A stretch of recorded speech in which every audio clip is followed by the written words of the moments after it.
Hey guys, so welcome back to Indirect Knowledge. Tonight we have some tarot card readings, and for this particular live stream, we're going to be doing one for Cindy. Cindy just wants to know if this one particular guy loves her, and so we're going to do a reading on that in particular. We've just recently done one for Cindy, and it was regarding a text message, and also hopefully she should be getting that any time. Maybe there's a bit of a delay on that. I'm still picking up that the text message is coming because of the proximity of time, like in closeness of the relation, in closeness of the proximity. It's hard to say. Sometimes those things are not 100% on par. I don't pick up exactly 100%. I do feel like the text is still coming though. So Cindy, hang in there for that. Let's talk about love though. So first of all, let's define what love is. It's really different for different people. Depending on the definition that we have, we kind of, determine, if somebody loves us or not. So it's rather subjective. Oftentimes, it's good to believe in love or the concept of love and to be hopeful about it and to say to ourselves, well, we love this person, so it's best just to assume that this person loves us as well. And most of the time, in life, it's not that people necessarily hate us. So like on one extreme, we might have hate, and then on another extreme, we may have love.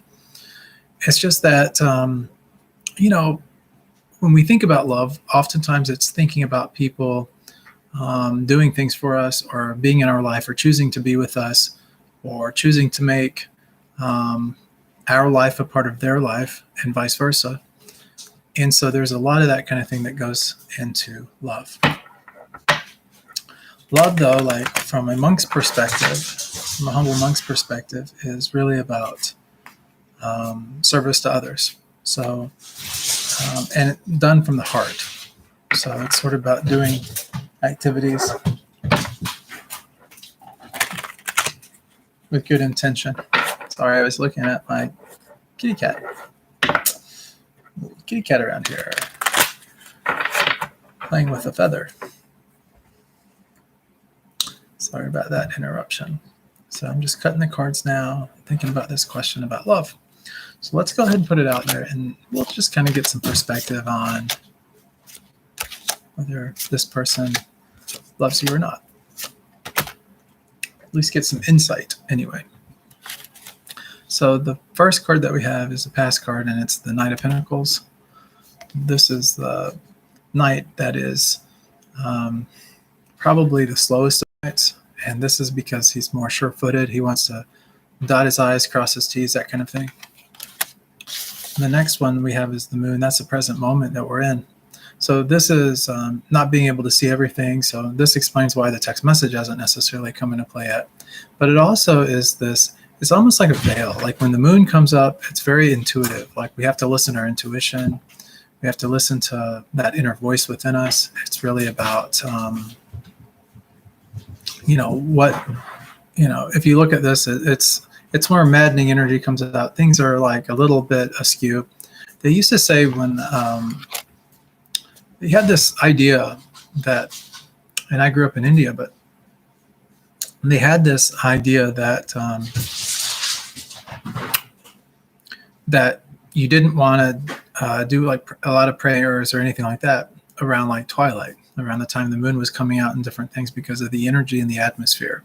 It was sort of chaotic, and it's sort of like kind of that full moon energy where things are just a little off kilter, or just that energy's out there and stuff, and some crazy things could happen, that kind of thing, wild instincts and stuff.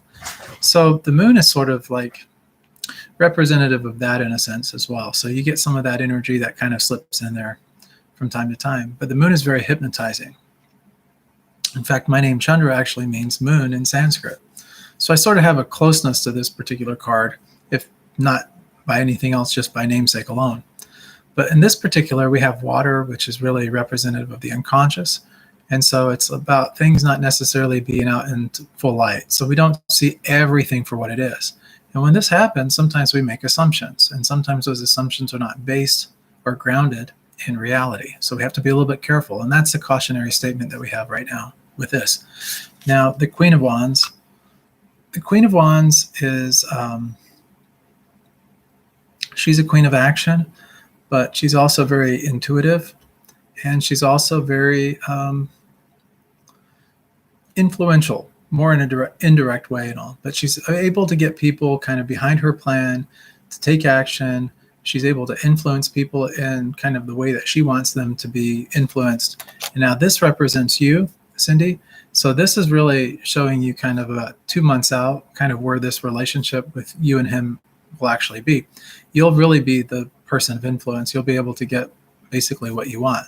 So it may take a little bit of time to get you kind of what you're looking for in the relationship. Give it about 2 months out, and you're going to see the relationship in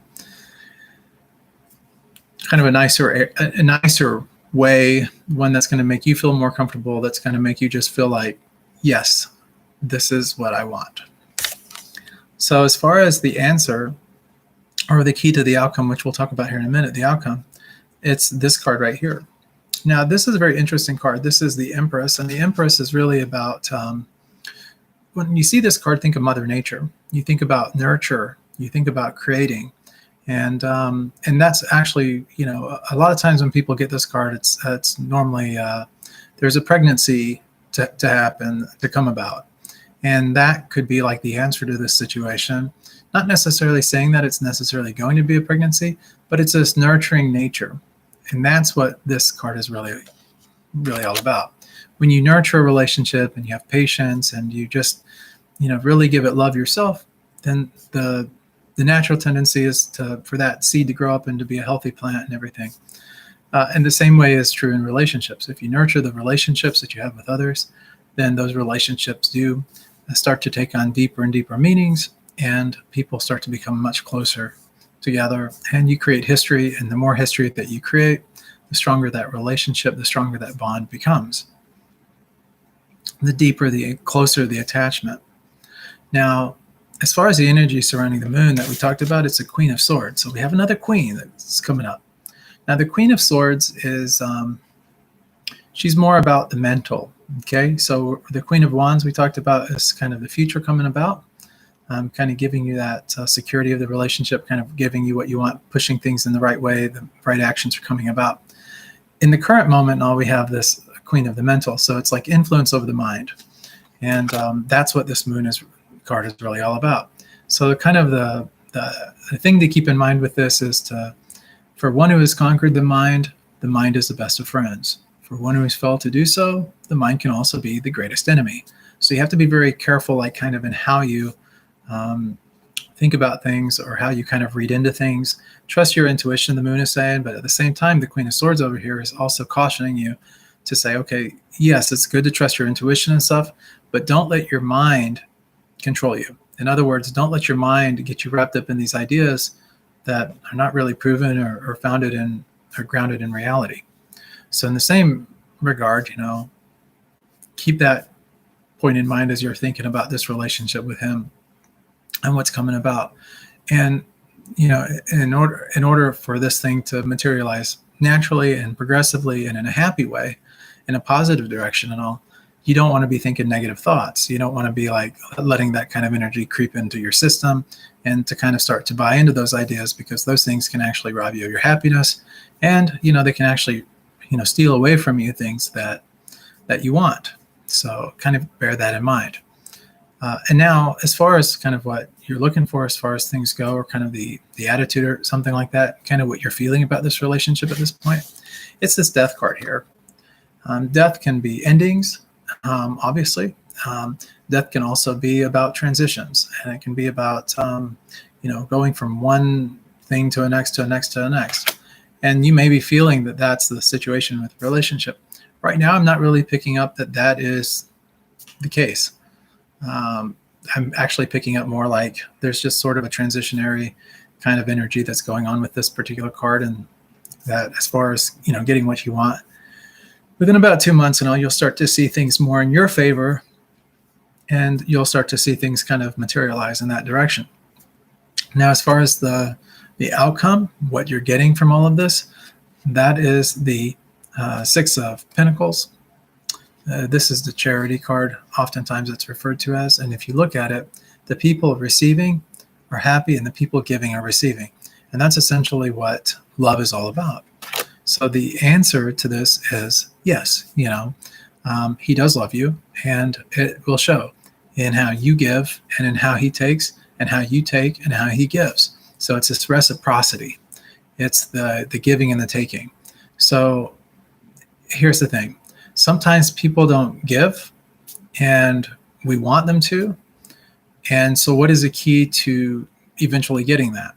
Well, the answer or the key to that is giving yourself. And it's also like about nurturing and bringing things out. How do we know that that's the answer really to this? Well, it comes down to this Empress card again.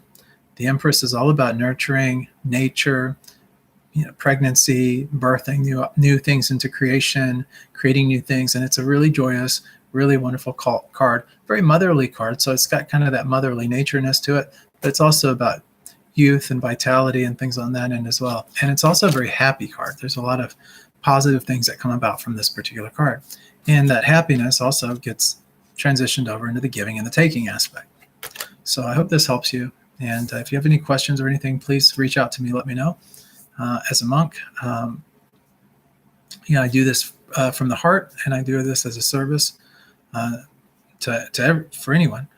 So for anyone that wants to give a donation or anything like that, help out the monks, you can go to helpbydonating.com. And so long as it's in your heart to give, it is greatly appreciated. And the funds do go to a good cause and help us to spread love for God to others. As far as everything else goes, if you like the video, please hit that like button. It always helps these videos to rank a little bit better on YouTube so that other people can get access to them and learn a little bit more about tarot and about, just psychic phenomenon in general, I would say. Also, there's other things that we kind of hit on in terms of relationships and other key things that I like to put into these videos as well as kind of like added value, or to help people in need understand and kind of explain away different things in different ways. And then finally, if you do like the video and everything and you like the channel, please hit that subscribe button, subscribe to the channel, and then every time we come on, you can get access to the videos. And then not only that, but when you come on, you can ask questions in the chat, and we keep that open. And then if you have questions or something like that, maybe it's something you'd like to know, we can reach out to you and try to help you in that way as well. If you guys would like to reach me directly, my email address and everything will be in the description below this video, along with that helpbydonating.com link. So thanks so much for tuning in, and I will see you guys on the next episode of Indirect Knowledge. Many blessings.